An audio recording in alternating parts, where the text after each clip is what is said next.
Bom dia a todos, tudo bem? Que a graça e a paz do Senhor Jesus esteja convosco. É uma alegria grande poder estar aqui com vocês. Estamos iniciando aí mais uma semana, né, um novo mês, e a gente vai estar nessa semana terminando a série. Essa série Textos Difíceis, Temas Estranhos. E o tema dessa semana ainda, nessa série, é sobre orar para um tipo de pecado. Parece que o texto está querendo dizer isso. Pecado para a vida e pecado para a morte. Para a vida você pode orar e para a morte não. E como é que é isso? Será que nós podemos orar para a morte ou para a vida? Um pecado que é para a vida? Existe pecado que é para a vida? Como é que é isso? Que pecado é esse que é para a vida? Porque a gente sabe que o salário do pecado é a morte. E ninguém quer viver pecando para não ter, para justamente a gente não ter a morte, vamos dizer assim. Mas no o que a gente imagina aí? O que nós vamos entender sobre isso, tá bom? Então, o objetivo dessa mensagem é a gente aprender um pouquinho sobre isso.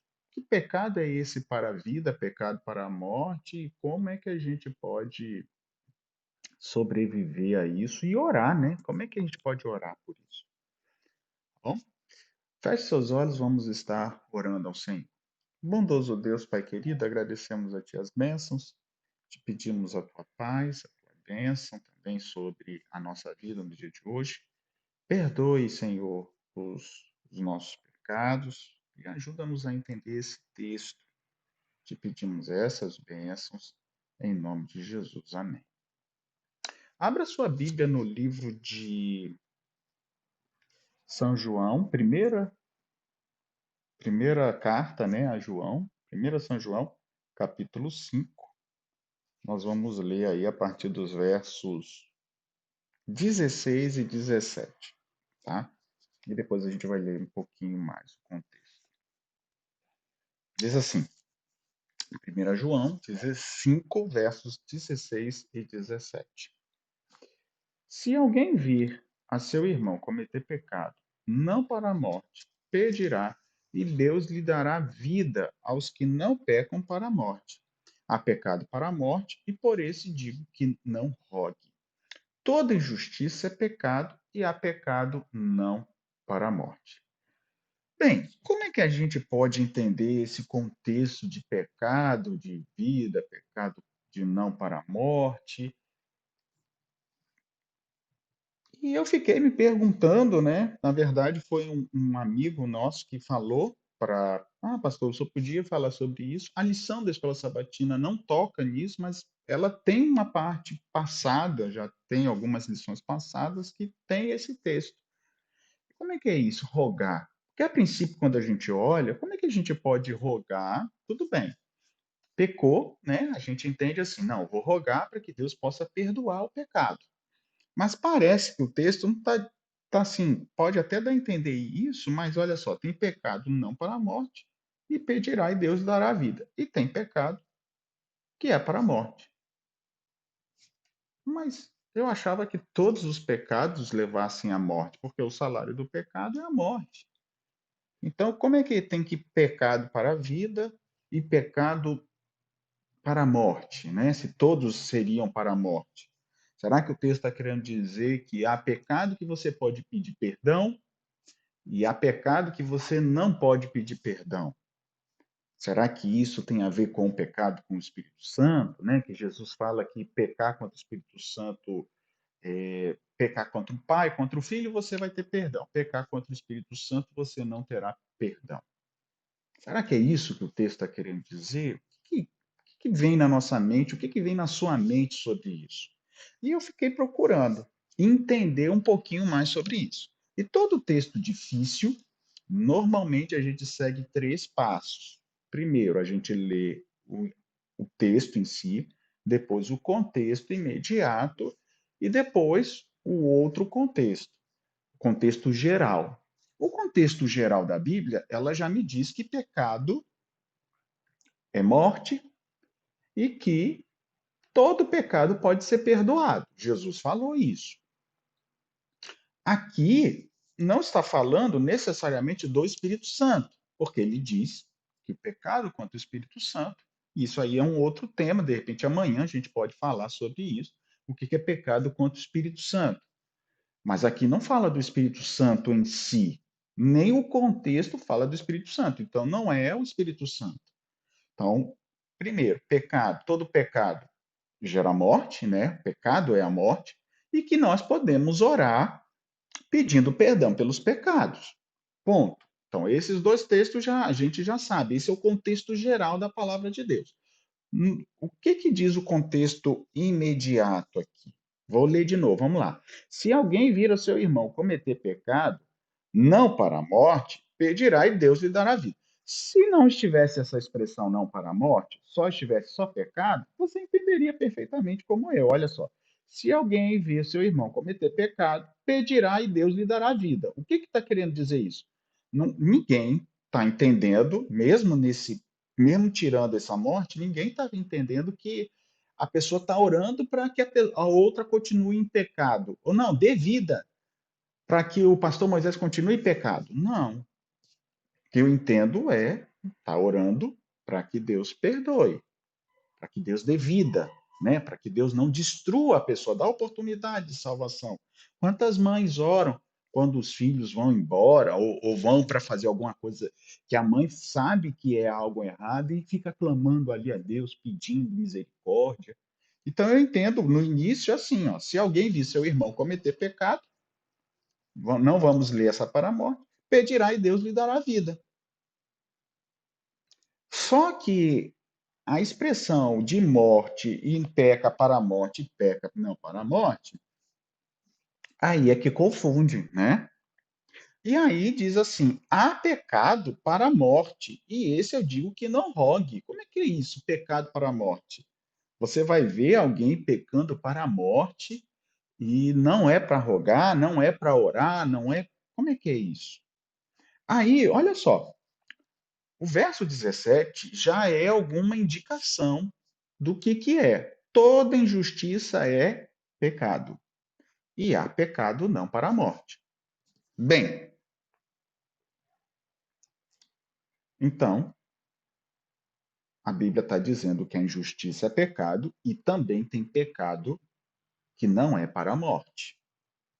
Que pecado é esse que não é para a morte? O que é isso? O que é isso que o apóstolo Paulo está querendo, perdão, o apóstolo João quer dizer? Então eu quero ler com vocês os versos 13 a 19 para a gente entender o contexto imediato, tá bom, queridos? Olha só. Estas coisas escrevi, verso 13. Essas coisas vos escrevi a fim de saberdes que tendes a vida eterna, a vós outros que credes no nome do Filho de Deus. Então o contexto é, ele está escrevendo para que eu e você tenhamos certeza, sabamos, né, para saberdes que vocês têm a vida eterna. Então, nós temos a vida eterna. João escreveu para que a gente saiba que nós temos a vida eterna. E que vida eterna é essa? Crer no nome do Filho de Deus. É o verso 13. O verso 14 diz: esta é a confiança que temos para com ele. Para com quem? Para com o Filho de Deus. Se pedirmos alguma coisa segundo a sua vontade, ele nos ouve. E se sabemos que ele nos ouve, quanto ao que lhe pedimos, estamos certos de que obtemos os pedidos que temos feito. Então, note, ele diz primeiro que ele escreve para que a gente tenha vida eterna, e a vida eterna é crer no Filho de Deus, né, em Jesus, e ele diz que nós temos uma confiança. Esta confiança que temos para com ele é que se pedirmos alguma coisa segundo a vontade dele. Então, se a gente pedir algo para Cristo, algo para Deus, segundo a vontade dele, ele nos ouve. E sabemos que ele nos ouve quando que lhe pedimos. Se sabemos, ou seja, se temos a certeza de que ele vai ouvir o nosso pedido, estamos certos que os nossos pedidos, e a gente vai fazer os pedidos, né? Estaremos certos que obteremos os pedidos que temos feito. E aí vem o contexto do verso 16 e 17, que é o problema, né? Se alguém vir a seu irmão cometer pecado, não para a morte pedirá. Note, o contexto de você pedir as coisas para Jesus não é simplesmente, Senhor, eu quero um carro. O Senhor pode me dar um carro? E eu vou orar, Senhor, me dê um carro. Porque eu estou pedindo e eu sei que o Senhor vai me dar um carro. Não é esse o contexto de pedir carro, de pedir casa, de pedir isso ou aquilo. O contexto é de pedir algo para Deus fazer. E aqui, aí ele começa a dizer o que a gente pode pedir a Deus para que ele possa fazer. Então, se você vê alguém pecando, você vai pedir. Pedir o quê? Perdão, misericórdia, interceder. Senhor, por favor, Senhor, salva o pastor está errando, o pastor está fazendo isso, mas ele é uma boa pessoa. Aí a gente tenta, assim, né, falar com Deus. Não é assim que a gente usa? Não é assim que a gente faz essa expressão? Não, poxa, ele é bom, mas ele errou nisso, Senhor. A gente tenta ser o advogado.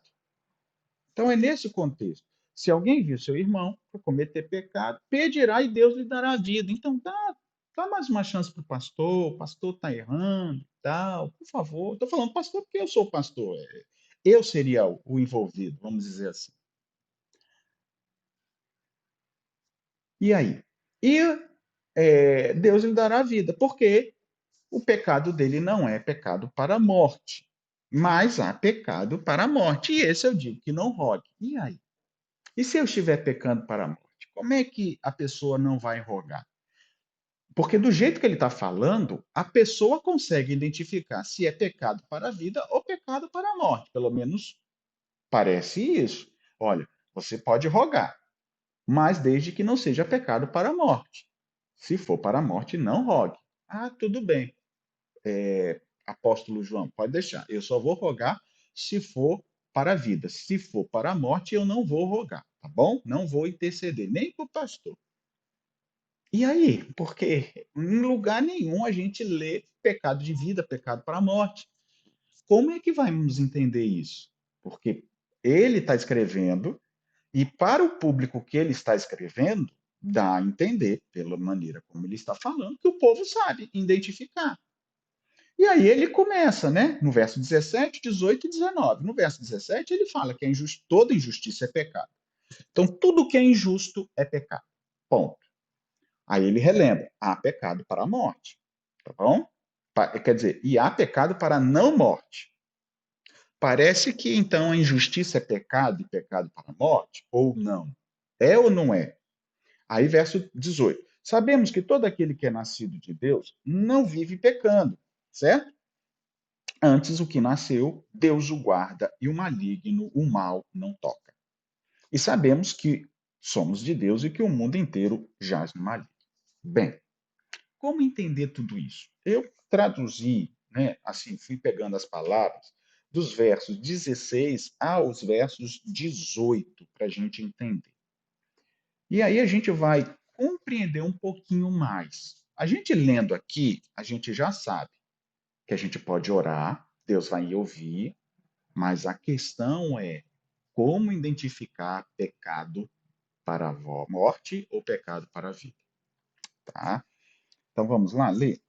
No verso 16 diz assim: no caso, eu traduzi literalmente, vamos dizer assim, palavra por palavra e juntei as palavras para a gente ver o significado, tá bom, queridos? Então, no caso de alguém perceber com os olhos, ou seja, se alguém vir o seu irmão, no caso de alguém perceber com os olhos, ver, né? Aí foi traduzido por ver, mas é perceber com os olhos, ou seja, você percebeu.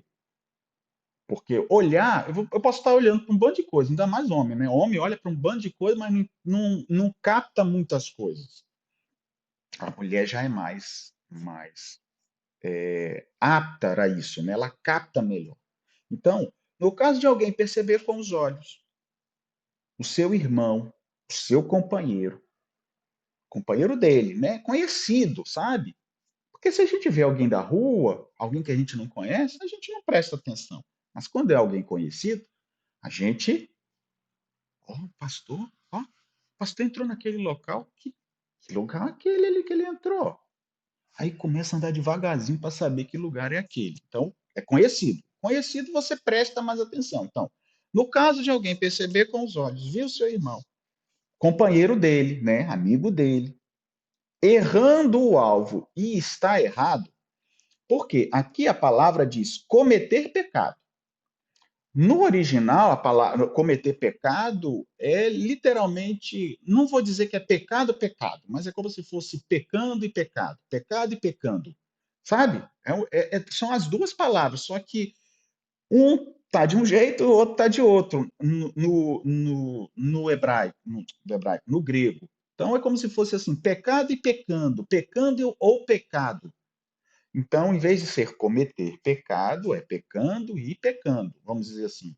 Só que é um pouquinho diferente, se é que eu posso explicar para você. Não preciso ficar lendo a palavra no hebraico, perdão, no grego.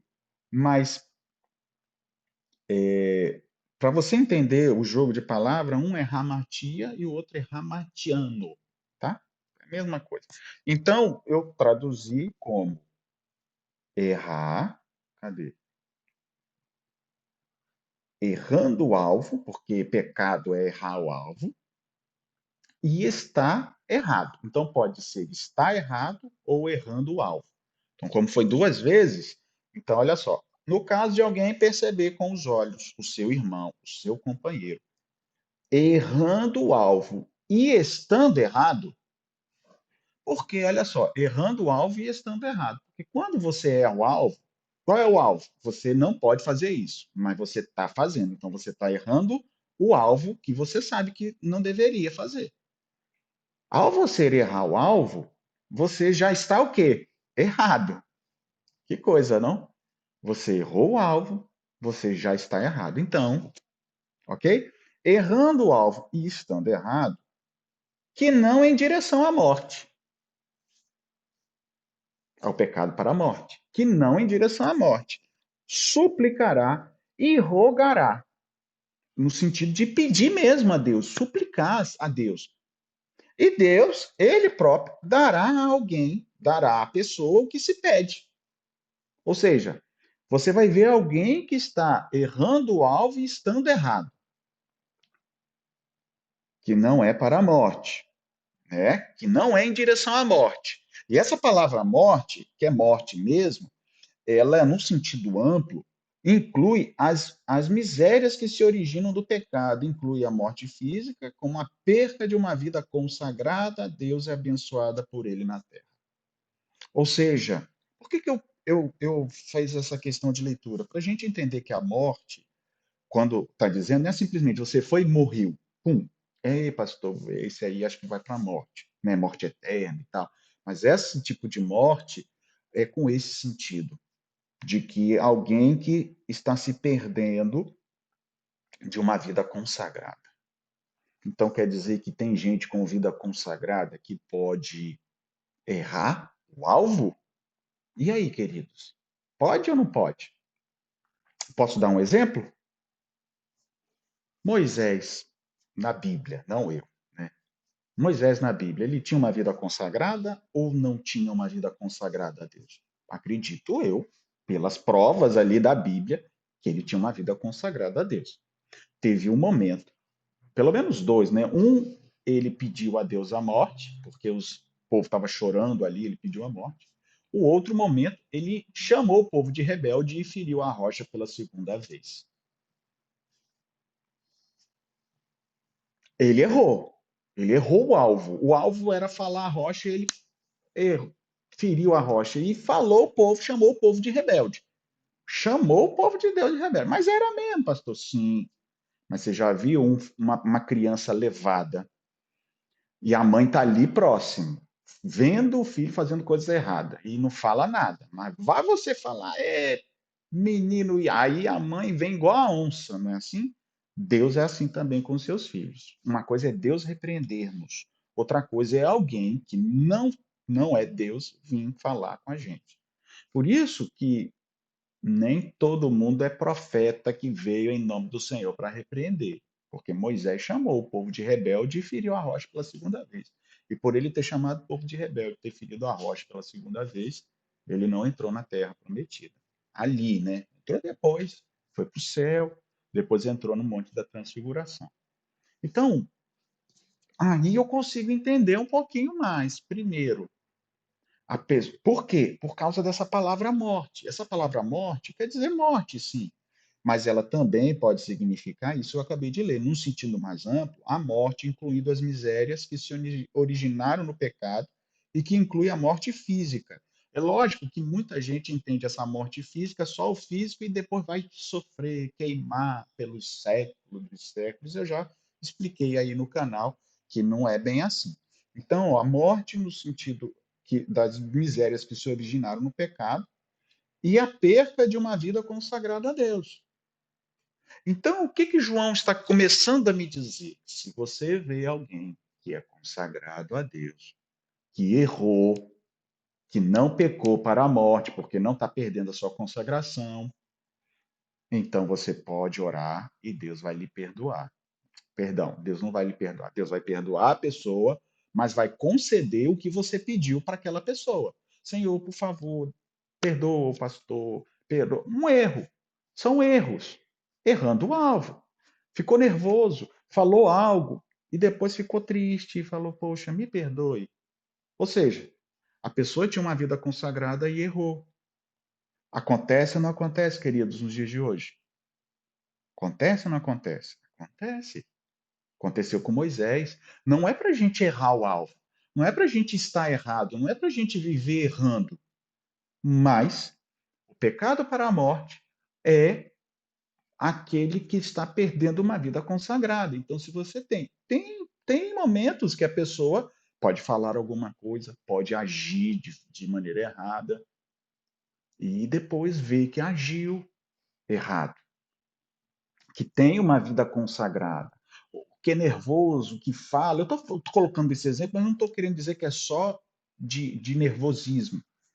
Pode ser qualquer pecado, vamos dizer assim, tá? Agora, a questão é que a pessoa ali tropeçou, caiu ali, mas ela tem uma vida em comunhão com Deus. Por isso que ele fala, se você perceber o seu irmão. Que irmão? O que você da mesma fé, o que frequenta a tua igreja, o que vai nos cultos com você, o que lidera a igreja junto com você. Pô, se é alguém assim, é alguém que tem uma vida consagrada. Não, não tem nem como dizer, não, não tenho, é da igreja, mas não tem vida consagrada. Então não é da igreja, é um maligno que está ali perdido e perdendo outros. Porque a Bíblia, ela faz uma distinção clara de quem serve a Deus e de quem não serve. E o fato de estar na igreja não necessariamente é salvo. Ou estar na igreja não quer dizer que é bom. Ok? E aí ele continua o texto. Agora, a parte que não peca para a morte, eu quero ler aqui com vocês, diz assim, ó, aos que não estão errando em direção à morte. Então ele vai dar a vida, ou seja, não vou ser destruído ou qualquer outra pessoa, como Moisés não foi destruído, ele viveu, ele só não entrou na terra prometida, mas ele já está até no céu. Então, que não estão errando em direção à morte, ou seja, que não está cometendo pecados para, não vou dizer que é para, mas com um objetivo da morte, e essa morte no sentido de perder a consagração. Ó, o que é isso? O que isso me vem à mente quando eu coloco a palavra consagração junta? Eu tenho que olhar e eu tenho que conhecer uma pessoa. Você viu eu, pastor, fazendo algo de errado. Viu só uma vez. Nunca mais você viu.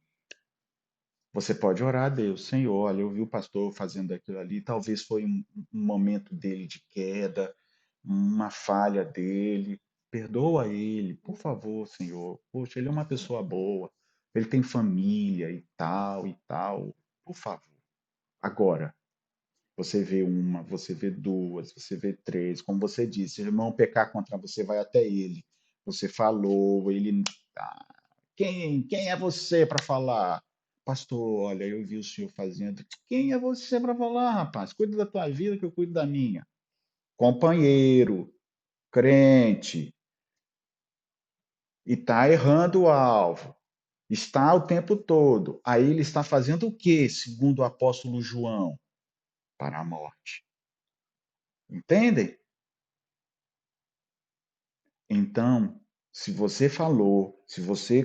Porque o contexto é de você falar também, né? Se você pecar, vai até ele, fala, ganhaste. Se ele se arrependeu, ganhaste o irmão. Poxa, se ganhou. Pode ser o pecado que for. Ah, usou droga, sabe? Ah, caiu, errou, traiu a família. O que foi? Orou, pediu, viu, você viu o seu companheiro, falou. E a pessoa ora e Deus vai dar a vida, vai dar perdão. Deus deu perdão a Davi, não vai dar para você? Vai. Deu a Abraão, não vai dar a você? Vai, mas tem as consequências. Mas você suportará as consequências como eles suportaram e estão na galeria dos heróis da fé. Agora, não, quem é você? Você não é nada para me falar dos meus erros, cuide da sua vida. Aí João está dizendo: ele é teu companheiro, ele anda com você, ele é seu irmão, mas ele está pecando para a morte. Para esses casos, não, não rogue.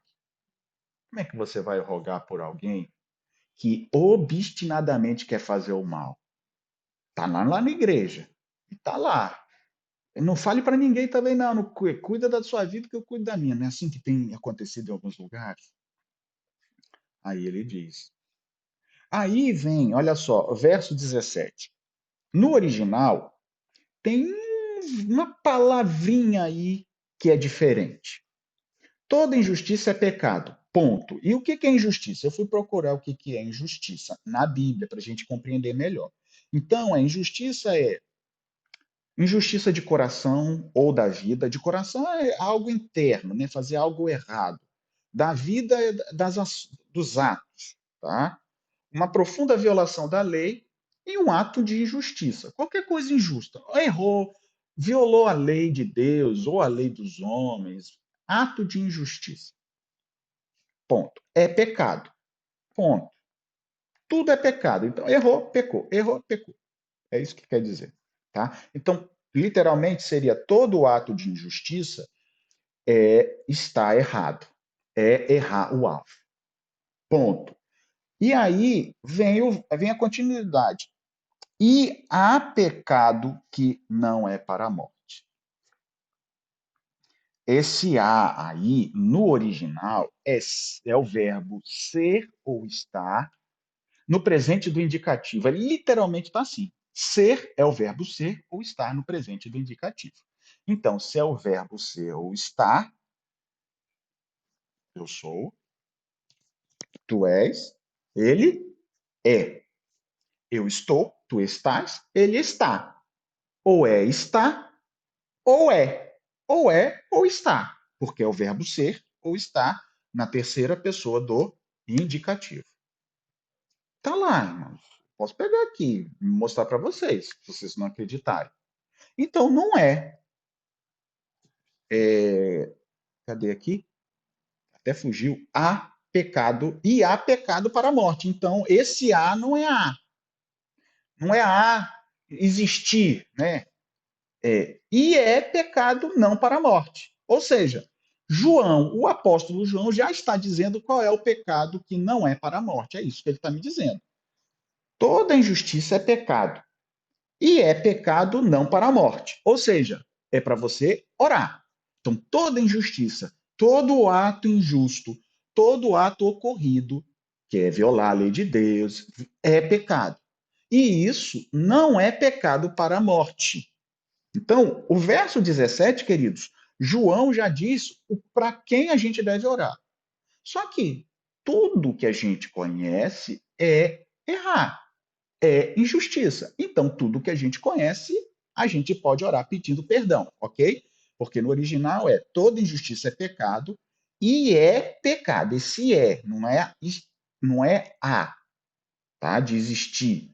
E é pecado não para a morte. É, porque é ser ou estar, ok? Era essa palavrinha diferente. No verso 18, diz assim: sabemos que todo aquele que é nascido de Deus não vive em pecado. Olha só o que diz no original. Percebemos com os olhos e com os sentidos quem individualmente é nascido de Deus.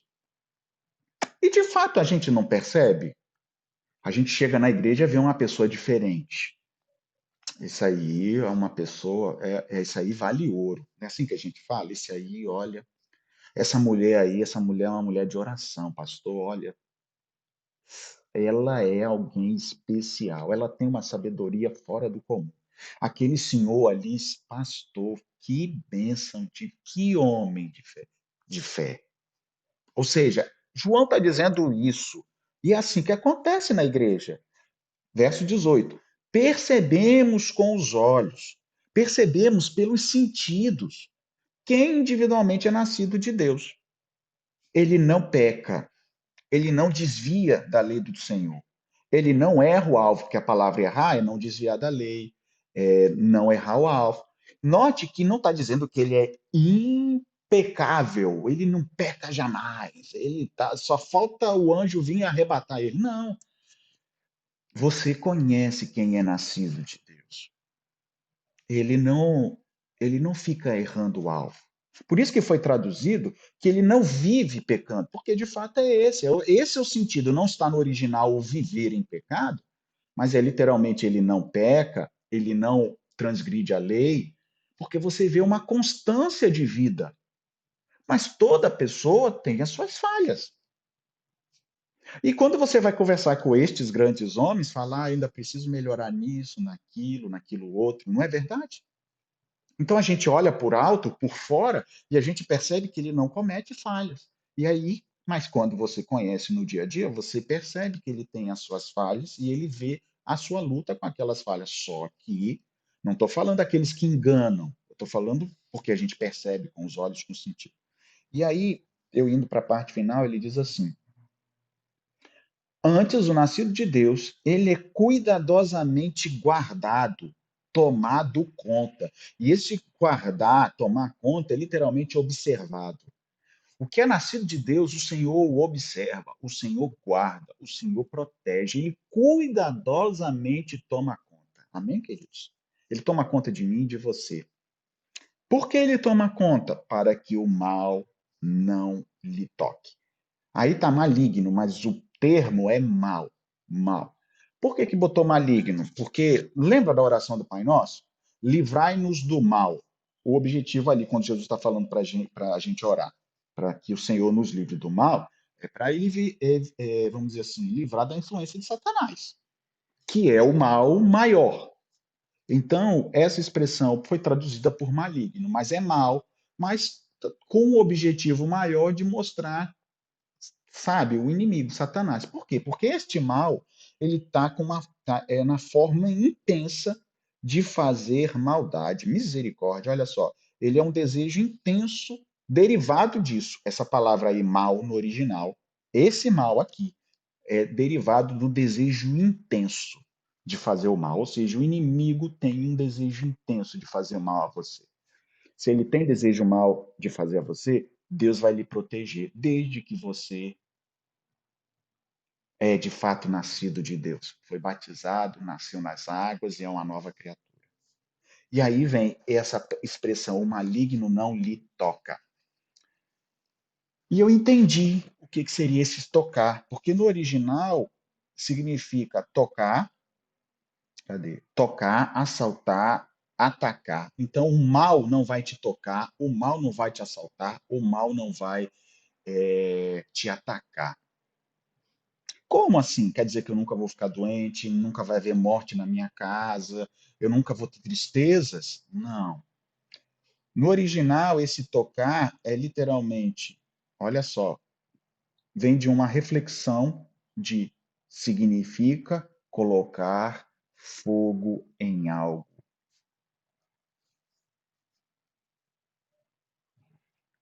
O que significa colocar fogo em algo? Olha que eu sempre falo de fogo, de fogo, de fogo. Aí fala firmar-se, aderir-se, apegar-se, tocar. Aí tem relações sexuais com uma mulher, uma prática de não ter, de prática levítica, de não ter comunhão com as práticas pagãs e mulheres, e certos tipos de comida. e parecer ter sido as coisas que não deveriam ter sido tocadas, ou seja, não tocar em algo que é imundo, que é algo proibido. Então, qual é o sentido disso? O maligno não lhe toca, o maligno não lhe assalta, o maligno não lhe ataca, porque você não fica colocando fogo. O servo de Deus, o nascido de Deus, não fica colocando fogo. Fogo aonde? Recebeu uma mensagem. Qual é o problema de receber uma mensagem? Você vai colocar um fogo? Você vai para ver para onde vai dar? Porque também fala esse tocar de relações com pessoas que não deveriam, porque a lei, então, qual é? O marido só deve com a esposa com o marido, não deve ser. Jovem, que não é casado, não deve com ninguém. Vai botar fogo aonde? Então, aquele que não bota fogo, porque justamente o Senhor está guardando, mas como é que o Senhor está guardando? O Senhor quer guardar todo mundo. Por que tem uns que caem e outros que não caem? Porque uns querem colocar fogo.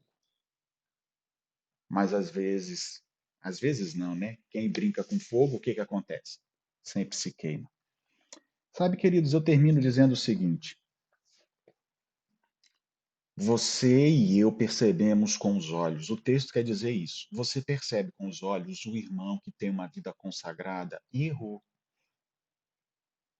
Então, peça a ele, porque o pecado dele não é para a morte, porque toda injustiça é pecado de não morte.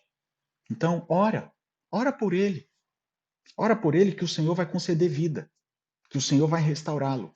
Agora, aqueles que você vê que estão pecando para a morte, e a morte aí é aqueles que estão com o pecado, deixando a vida consagrada, porque você não deixa a vida consagrada de um dia para o outro, é numa constância. É igual comida. A pessoa come uma coisa, lhe fez mal. Se fez mal, não é para comer de novo, mas ela insiste, insiste, insiste, até que fica viciado naquilo ali. Isso é o pecado para a morte, é o insistir no pecado, é o deixar a vida consagrada que tinha para morrer para Deus. Então, João diz: não ore, não ore. Talvez possa até ser alguém da sua família. Então, fale com Deus, Senhor, tenha misericórdia, Senhor. Eu não sei mais o que pedir, porque o Senhor está dizendo para não orar. Mas eu sei que o Senhor quer salvar essa pessoa. Então, Senhor, faça alguma coisa. Eu não sei o que fazer. Clame a Deus ainda, mas saiba que você não deve simplesmente. E o clamar ali, esse rogar, tem um sentido diferente do outro primeiro rogar, tá? Um é você pedir no sentido de você pedir mesmo a Deus, suplicar a Deus. E este rogar, é que eu já passei, já fechei a Bíblia, já fechei tudo, mas esse rogar aí, não, peço, se for de morte, não rogue, é rogue, suplicar, mas com outro sentido, não de pedir, mas no sentido de questionar. Tipo assim, o pastor está no erro mesmo, você sabe que ele está errando dia após dia, e você vai orar, Senhor, perdoa o pastor.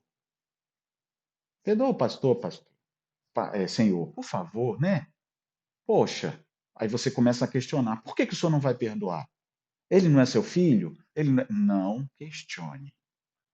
É no sentido de pedir, mas sem questionar. Tá bom?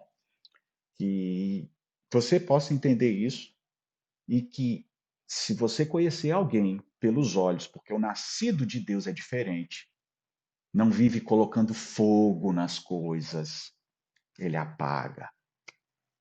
Ore por aquela pessoa, mas se você vê um nascido que era nascido de Deus, não é, e fica atacando fogo, uma hora ele vai se queimar, uma hora ele vai para a morte, infelizmente. Mas peça a Deus sabedoria para que você não seja como esse tipo de pessoa, tá bom? Espero que eu possa ter te respondido a esse texto, pelo menos para mim me respondeu perfeitamente. Qualquer coisa você pode deixar aí seus comentários para depois a gente responder. Um abraço, fica com Deus, nós vamos fazer a oração final. Bondoso Deus, Pai querido, nos abençoe agora neste momento, nos dê a tua paz, nos dê a tua bênção, perdoa os nossos pecados, Senhor, em nome de Jesus. Amém, Senhor.